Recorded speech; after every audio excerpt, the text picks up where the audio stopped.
Okay, so first off, this is my first post on 4chan, so obviously my first /x/ post. If the format I'm using is odd, that's why. Also, I've posted this on the Creepypasta wiki and on Reddit, so if you've seen it before, that's why. I know creepypastas are bullshit, but I'm maintaining that this is a true story. My main goal of posting this is for help identifying what it was I saw. I listened to green text YouTube videos and lots of stuff on /x/ gets replies with people suggesting what it might be. Any help or knowledge would be greatly appreciated.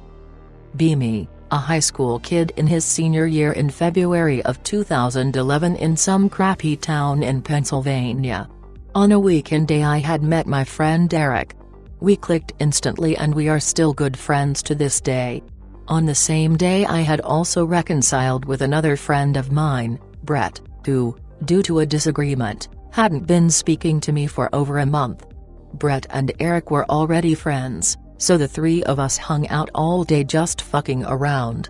In the evening Brett showed me the car he had got while we weren't speaking. Some sports car I had never heard of called an Eagle Talon. Even though the sun was starting to go down, me, Eric and Brett all piled into his car and drove around for hours just goofing off and enjoying each other's company. Eventually it was pretty late, like 2 a.m., so we started heading home. Somehow we ended up on some dirt road in the middle of the woods, because nothing bad ever happens there. Eventually we came upon a horseshoe-shaped pull-off leading to a short dock out on a large lake. Pic-related, which I will be calling the map. We all recognized the lake as Yellow Creek, a popular place for families to go in the summer for outdoor activities, complete with pavilions and canoe rentals. We were on the opposite end of the lake from the usual family hangout places were. Brett said that he wanted to check it out because he liked frozen water or something like that, so we parked at point A on the map with the car facing the lake and we all got out. There was enough light to see without the car on, as just to the left of point B on the map there was a dim street light type thing shining downward at the ground. Out on the dock we poked at the ice with sticks and it was actually pretty cool because it was so cold that the water would refreeze in front of us. We did that for a while until eventually Brett and Eric went back over by the car to bullshit. I stayed on the dock, grabbing nearby sticks and chucking them out onto the thicker ice to try to break it. Suddenly they started yelling in a panic to get in the car. Without thinking I spun around and flew into the car and we took off along the road the way we were headed before we pulled over. I had no idea what was wrong, so I started demanding an explanation from them, to which they replied the explosion sound. I told them that I heard no such thing, but they said that was impossible as it was incredibly loud, had come from right next to the car and I was only a few yards away from them. We all agreed to go back and check it out. This time we parked at point B on the map with the car doors left open and the headlights illuminating the tall grass but nothing above it, as the car was angled downwards and the tall grass was very tall, maybe around 6 feet. We all got out to check it out and they informed me that the sound had seemed to come from the tall grass around where the black fuzzy dot on the map is. We all crept along, with Brett about 8 to 10 feet in front of Eric and I, who were side by side. Brett had a small but powerful maglite, I had a pocket knife and a flip cam, a small HD video recorder before phones could reliably record video, and Eric had nothing. I put both of my items into one hand and used my now free hand to scoop a handful of gravel from the ground. I warned my friends of my plan to throw the gravel in an arc so that it would rain down in the area of interest to stir anyone nor anything, and then did so. As the gravel rained, I pocketed the knife and turned my head to ask Eric if he wanted to hold the camera. Just as I said camera, I heard an incredibly loud kaboom, accompanied by a shockwave that ruffled my hair and clothes. Reflexively I turned to look in the direction it came from and saw Brett sprinting past me on my right. I turned back to look at Eric and saw that he had also ran. I spun around and started running back to the car, which Eric and Brett had already entered. If any of you have had a huge adrenaline rush, You know that you can think and process very quickly and have long complex thoughts in a fraction of a second. So in my very short run to the car, I had time to wonder why Brett and Eric were not just screaming to get into the car, but also just outright screaming in terror. I had recognized that this was a scary situation, but a kaboom didn't make me want to start screaming. However, when I reached the car, I had grabbed the car door with my right hand, flip cam dangling from its wrist strap, and made the mistake of twisting my body to turn around and for the first time, actually look at where the sound had come from.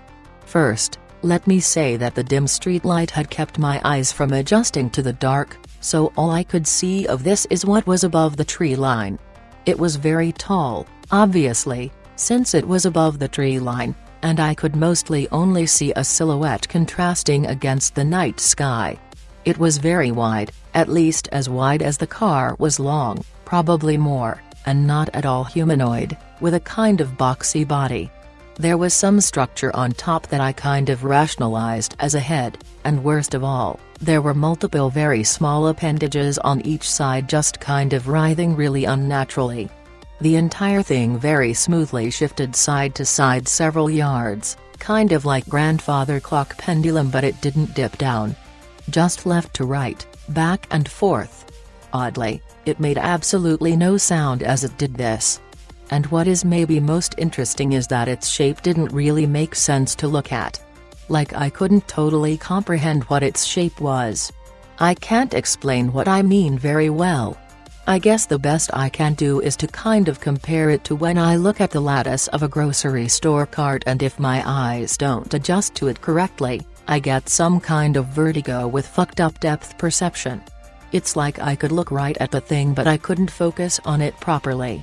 Of course I felt great fear, something I've felt before, but I also felt a new, extra sensation that I would best say was a big red flag in some instinct that said this thing is bad and will hurt you. As soon as I laid eyes on it, I locked up in that twisted around position. My hand gripped the car door so tight that I split fingernails and I clenched my teeth so hard they hurt.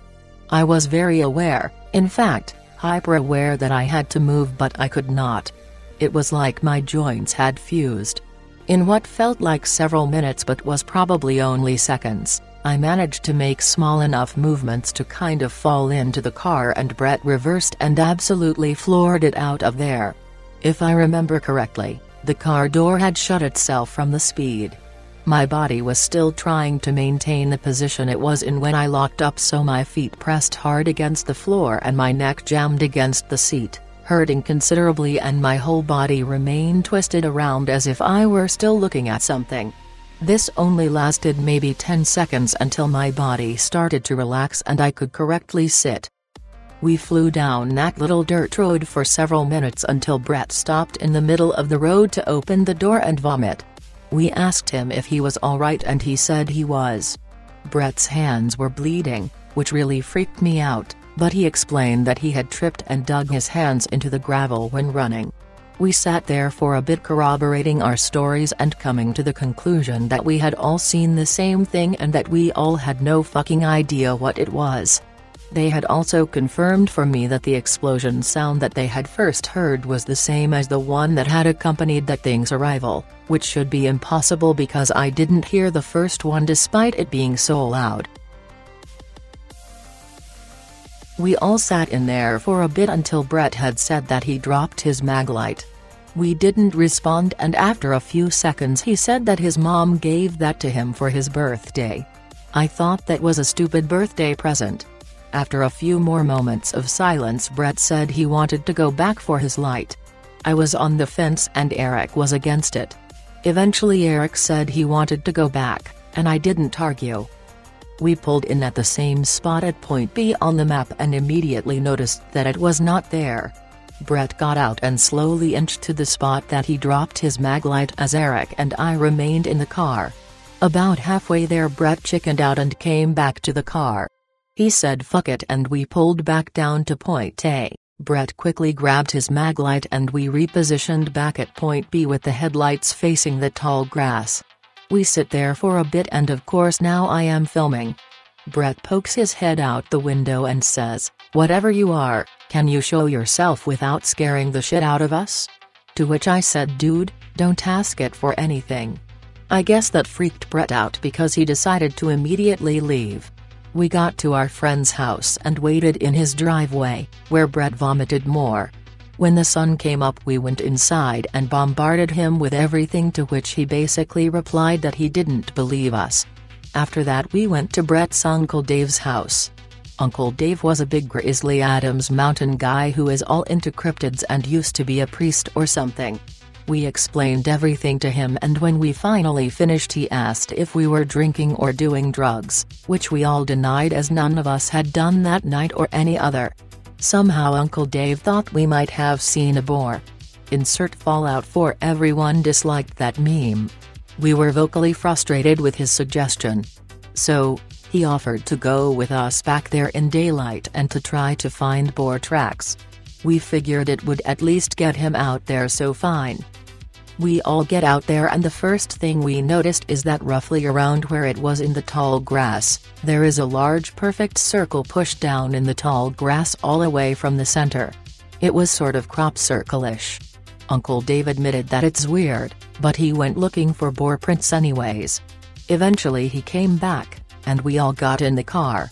Before we pulled away, Uncle Dave admitted that he no longer believed that we saw a boar, and that there are some things that we haven't discovered yet that exist just to hurt you. He said that he thinks we found one and he doesn't know if it knows we're here, but he thinks that it still is, and he made us promise to not go back. Then we left. I didn't go back for many years. I drove past it in broad daylight in 2019 and it caused me great distress, even though I thought I would be fine.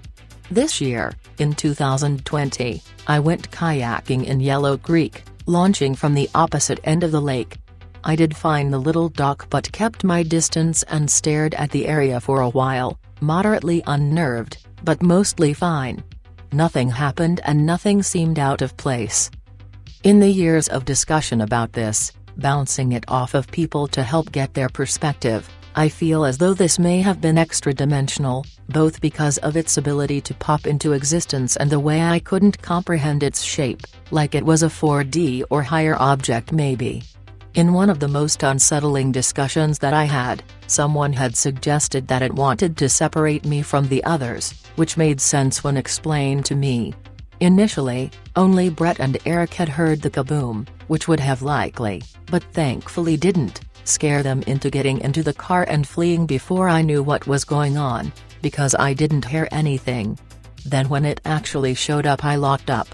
I was very aware that I had to move and was trying very hard to, but I could hardly fall into the car. I feel like it was trying to prevent me from getting in the car so that they would leave without me. I hope I'm wrong, because that notion is the part of this that doesn't really get any easier to cope with as the years go on.